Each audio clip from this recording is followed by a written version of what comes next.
Good evening, I'm Cathy Lewis. The census is in and the maps have been drawn. Tonight we're considering redistricting and what it means for Hampton Roads. It's a decennial act redrawing legislative boundaries, and the prizes go to the party in power. Now, there have been lots of efforts over the years to make the process truly bipartisan, but so far a bipartisan advisory panel is about as far as anyone's gotten. But there's a lot of difference between this year's effort and the one 10 years ago. And here is one of the best explanations we've seen. It comes from the Virginia Public Access Project. The 2010 census is more than just a head count. It will remake Virginia's political landscape. By law, legislative districts must be recalibrated to reflect changes in population. The total number of state House and Senate districts will remain the same. But because each district must contain an equal number of people, areas with slow population growth will lose seats to fast-growing areas. Like most states, Virginia gives state legislators responsibility for redrawing the boundaries of House and Senate districts. Unlike most states, Virginia has only a few months to complete the process. The new districts must be put in place in time for legislative and county elections in the fall. Things will get started when the results of the Census 2010 figures are released. The General Assembly will convene a special redistricting session. In Virginia, the political party in power draws the lines. Currently, power is divided. Republicans control the House of Delegates, Democrats control the Virginia Senate, Republicans occupy the governor's mansion. Beyond partisanship, it can be tempting for incumbents to fashion districts that boost their chances for re-election. Redistricting plans are introduced as legislation, which must be approved by a majority of both chambers. The governor then has the option to sign, amend, or veto the legislation. Once signed by the governor, the plan will be forwarded to the U.S. Justice Department for review under the Voting Rights Act. Meanwhile, primary elections will be postponed. Usually held in June, primaries will take place in the late summer or early fall. In November, Virginians will vote for 100 members of the House of Delegates and 40 members of the state Senate in newly configured districts. Localities will face the same time pressures. All counties will have to redraw local districts in order for Board of Supervisors elections to proceed as scheduled in November. The General Assembly will have more time to redraw congressional districts. The legislature is expected to return in the summer to refashion congressional districts for elections in 2012. Mapping software puts the census data and its implications in the hands of every American, and that's made things interesting. So much so that while each party in power draws maps for its own house, and that bipartisan advisory panel takes a shot as well, there are also students who've been competing to see which college can do the best job of drawing the fairest maps. And joining us tonight to talk about the implications of Census 2010, Dr. Quentin Kidd, political science professor at Christopher Newport University. Rebecca Hulse is a professor of practice at the College of William and Mary Law. And also with us is Nicholas Mueller. He's a law student and was on the winning team at William and Mary in the recent redistricting competition. Welcome and thanks to all of you for joining us. Thank you. I should have checked with you before we roll tape. Mueller? Mueller. Mueller. Okay, so I did say it right. I had a little. I always like to get people's names right. Did it perfectly. Did it perfectly. Okay. Well, wish we could say the same about the maps because there's not much consensus about perfection on these maps. Boy, I'll tell you what, Quentin Kidd, these maps are not going over well in the communities in which they have been shared. Yeah, you know, redistricting is an art, as much an art as it is a science. There's a lot of science involved in the analysis of the data and the analysis of population movements and all that. But there's a lot of art involved in drawing the maps, and the influence that comes to bear on that art is usually partisanship and ideology, especially in a case like Virginia, where the General Assembly controls the map drawing, and members of the General Assembly have historically and are this year drawing maps to protect their own jobs, and so as opposed to protecting communities of interest, for example. And we'll talk more about that. So in Virginia, then, the Democrats control the Senate. That's right. So those maps have been drawn in a way one presumes to protect Democratic senators. Well, not only protect Democratic incumbents, but punish Republicans.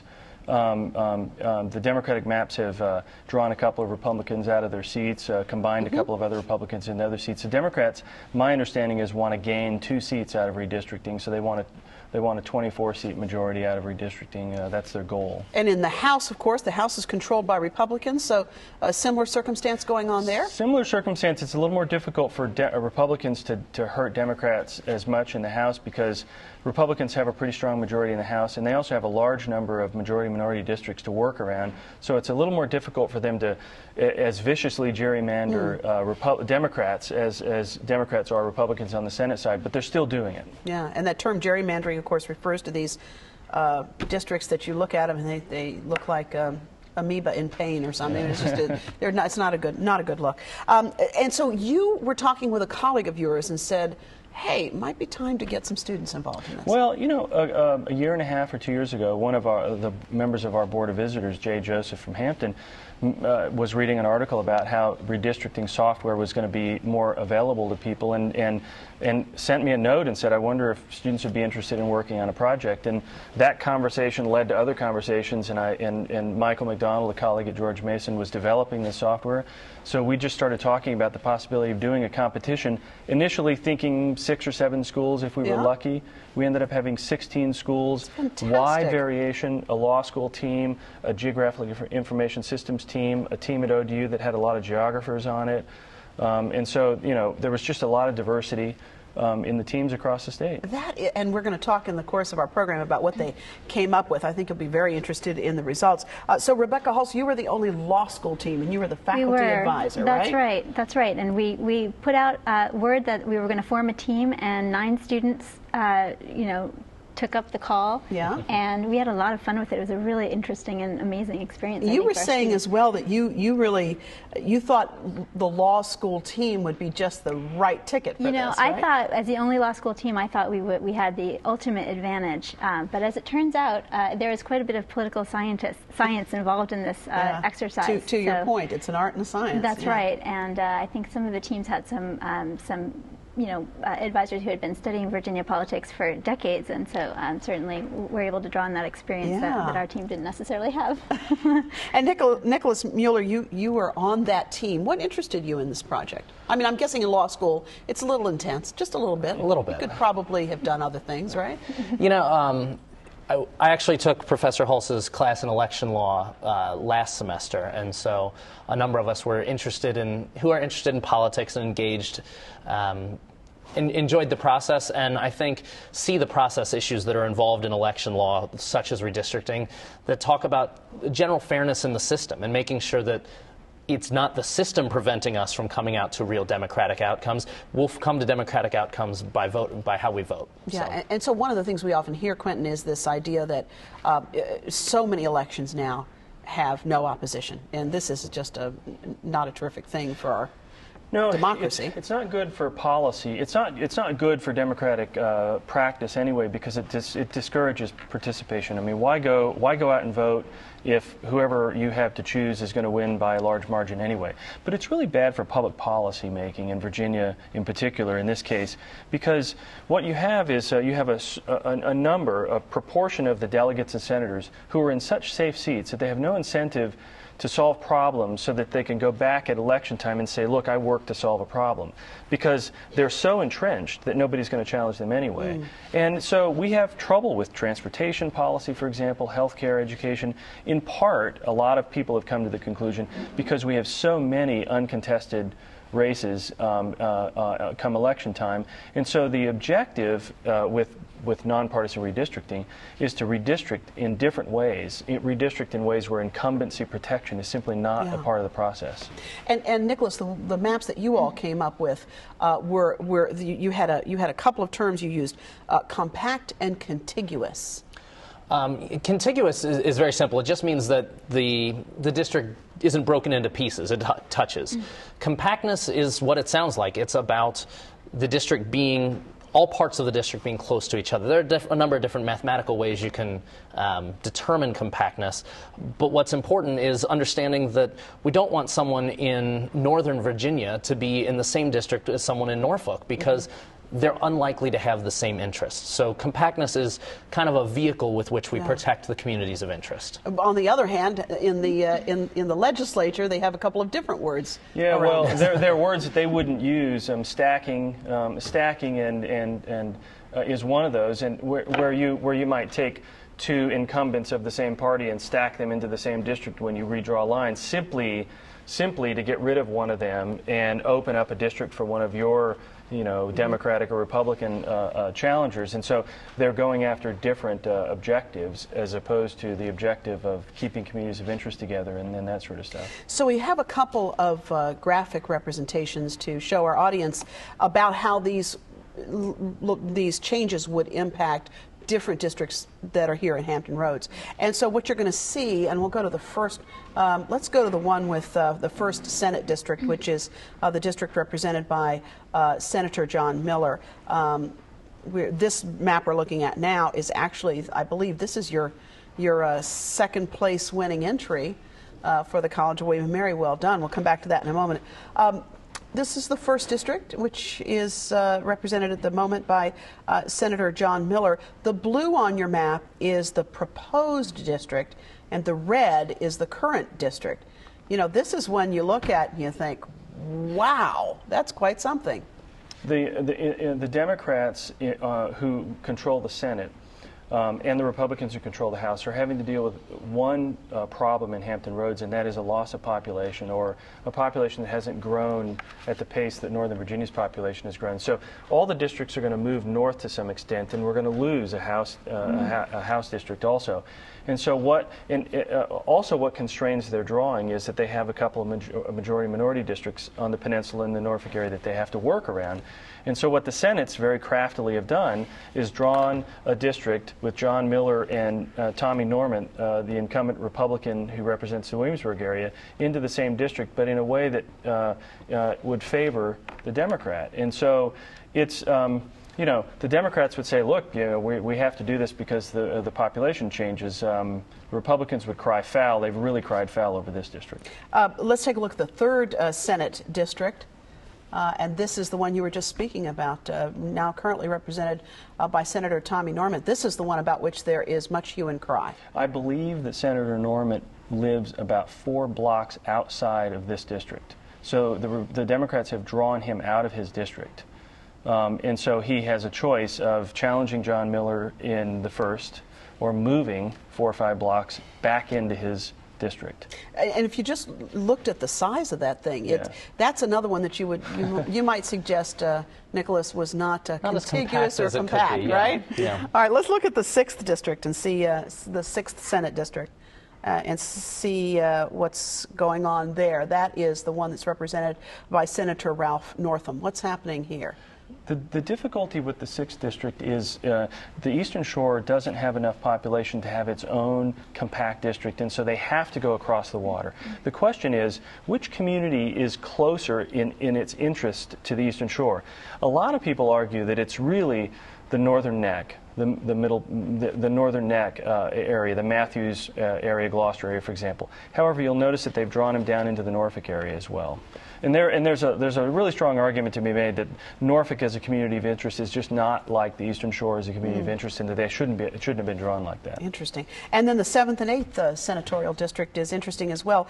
This is where we have 2 senators from Virginia Beach who will now, looks like, be in the same Senate district there. They're both in the same proposed district, which means they have a choice: run against each other, or one of them chooses not to run, or one of them moves. And just to be clear, this is the 7th and the 8th, and the proposal is to combine those in some respect. And it's a way to deal with a loss of population or a lack of growth equivalent to Northern Virginia's, and to take that Senate district then out of this area and move it to where the population growth. And we had been hearing last fall that Senator Frank Wagner was perhaps consulting a real estate agent to find out what the possibilities might be. He owns a business in Newport News, and so, I guess what I understand, I only know what I've read in the newspaper about it, is that he is considering moving to Newport News. And if he did that, he would have to, I guess he would have to move into a district that, for example, to challenge John Mueller, which would make for a really interesting situation, because you have Tommy Norment now in that district as well. So there'd have to be either Republicans challenging each other in a primary, or one of them would have to decide not to run. Delegate Paula Miller in the 87th House District, you have to look at that map, because what you see is the proposed district, there is no blue proposed district in Hampton Roads for the 87th House seat. That's one of those districts that has been taken out of Hampton Roads because of our loss of our population growth hasn't kept up with Northern Virginia. It's been moved out of this area. So we'll actually lose a House of Delegates seat.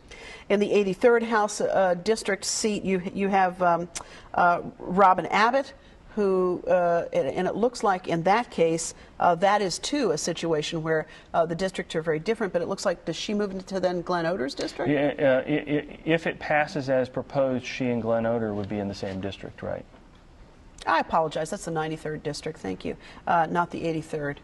The brain that is Lisa Godley in my ear said, no, I believe I'm paying it's the attention to the names. Yeah, there you go. Thank you, Lisa.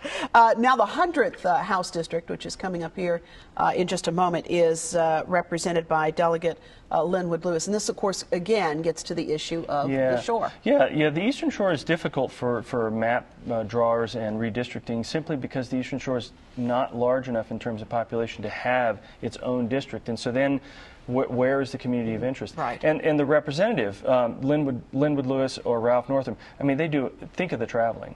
I mean, as they visit their districts, they either have to go across the Chesapeake Bay or they have to go down into Virginia Beach or Norfolk. And so, you know, I guess a boat or a plane is a campaign expense if you're in that district. As we said earlier in the program, when they've taken these maps out to the communities, there has not been much joy out there. My favorite line is from Jimmy Frost of Virginia Beach, reported by Bill Sizemore.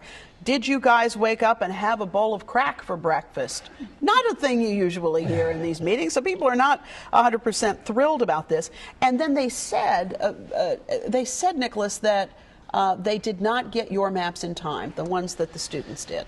Yeah, I read that in the paper as well, and to me that seems very disingenuous because the maps were submitted, and I believe the finishing, or the end of the competition was on the 22nd of March, which is a couple weeks before they go to propose legislation, and it's even before their listening session was around the state.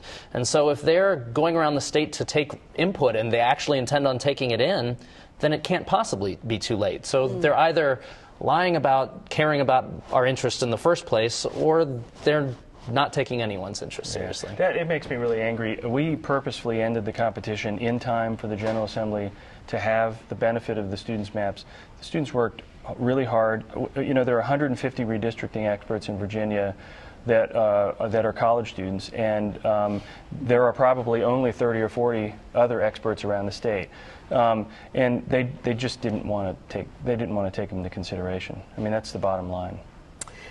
Rebecca Hulse, how do you react to that? Because you were on the front lines, as Quentin Kidd was, watching this process. Well, what I think is interesting about this round is that for the first time we have alternative maps that people can see and understand. Whereas in the past, when you went through this process, you just had, you know, whatever they came up with, and you could argue about different lines should be in different places, but you didn't have, you know, maps that had been drawn, you know, with as much specificity and could make an argument for a good alternative to what the legislature is putting out. And now you do, and you know the you know reaction is, well, we didn't have time and so forth, is not surprising. But at the same time, it's not as believable this time around because there is this alternative set of maps that have been put out there that haven't been drawn. And so one supposes if people are that unhappy about it, we have elections coming up for all the districts in the House and all the districts in the Senate. And so, you know, in fact, that was the threat at some of these meetings. We'll remember this in November. You know, another point on that is, as Nick well knows, because the independent bipartisan commission that the governor appointed, they were so impressed with the maps that his team drew that they asked his team to come and work with that commission. In 2 hours. In 2 hours, he worked with the commission to fashion maps. So, you know, if the General Assembly didn't have 2 hours, then they didn't have enough time. Wow. We certainly would have been happy to meet with them as well. Yeah. You'd have even given them 4. Absolutely. Am I right? So let's talk a moment about that, the bipartisan commission, because that commission has really gotten high marks for what it tried to do, led by one of your colleagues, Bob Holsworth, formerly at Virginia Commonwealth. Yeah, and Bob deserves all the credit for making that work. They were under an intense timeline, two months, to travel around the state and listen to people, put together a principled set of criteria that they would use to draw maps, produce some demonstration maps, and then issue a final report.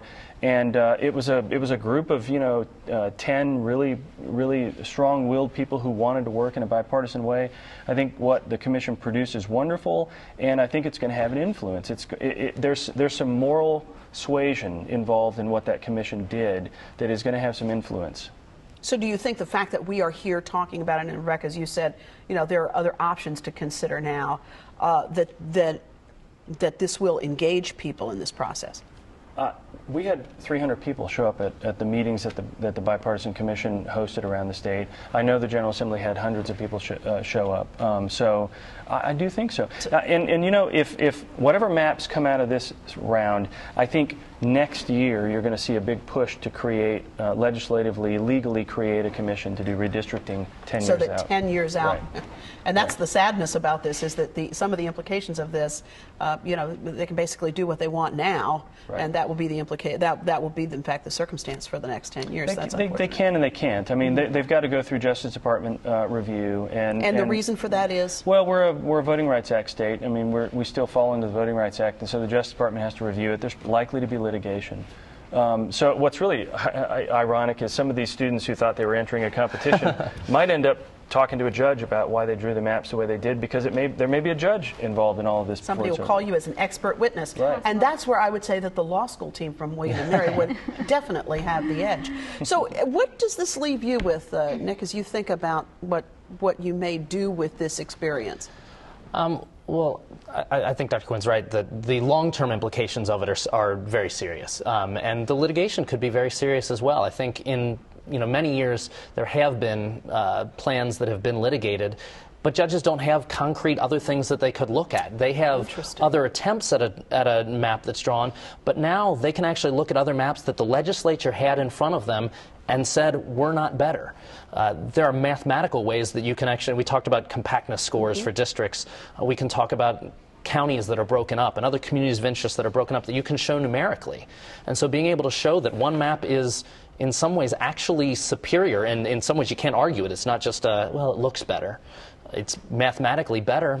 A judge can take that into account then when they look at things. Did this get you interested enough to continue to pursue this? I know you're early on in your law student career, but when you do have to get a job at the end of this, by the way. I'm told I do. That's how it works, just so you know. Are you thinking about this being a part of that job? Certainly. I'm very interested in election law and in areas of public policy in general. And I think one of the things that usually interests me most is kind of these process issues that they call them. They don't get the front headlines as often, except maybe once every 10 years. Right. But if we're going to make truly democratic decisions, these are the things that allow us. They enable us to have equal representation. The quote's been used many, many times, but when we redistrict well, it allows voters to pick representatives. When we redistrict poorly, it's because the representatives are picking their voters. And so this system, I think, is really at the backbone of the democracy. And so, yeah, I'm very interested to stay involved in it. As you think about this, Rebecca, going forward, what do you take out of this experience?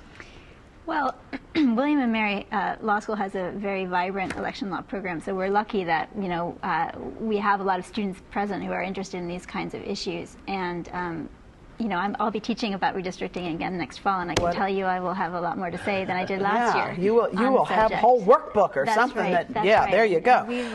We definitely plan to continue, thinking about redistricting and thinking about activities at the law school that are focused on that issue. Well, Rebecca Hulse, thank you for being with us today. And Dr. Quentin Kidd, always great to see you. And thanks for your leadership on this, by the way. It was an extraordinary thing, and I'm just so proud to call you a friend.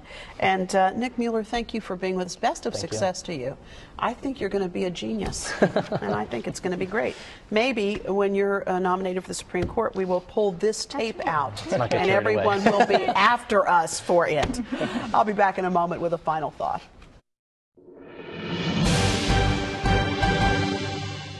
Power Power to the people, so the saying goes, and with this year's redistricting efforts, the power may not have gone to the people, but the tools of information certainly did. Taking the maps out of the smoke-filled rooms and putting them electronically in the hands of the people gives voters one more tool of accountability. Lots of folks are getting into the act, and it's been so exciting to read people posting comments like, "I drew the district so that it fill in the blank." Thanks to technology, each voter's power to draw those districts in a way that makes sense to them may make them more engaged, not just in this process, but in others as well. And the impact of putting teeth into the effort at the college level can't help but be good for the body politic. And next time, we just hope lawmakers have time to review them. To watch this program again or any of our past broadcasts, we do invite you to visit our website.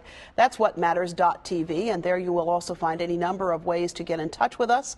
You can also join us as a fan on Facebook. On the radio, for more local talk, I hope you'll join us each weekday, noon to 1, for Hearsay, and that is on 89.5 WHRV FM. We are live each weekday at noon and very happy to take your calls there. Thanks again for watching. I'm Cathy Lewis. We'll see you next time for another look at what matters.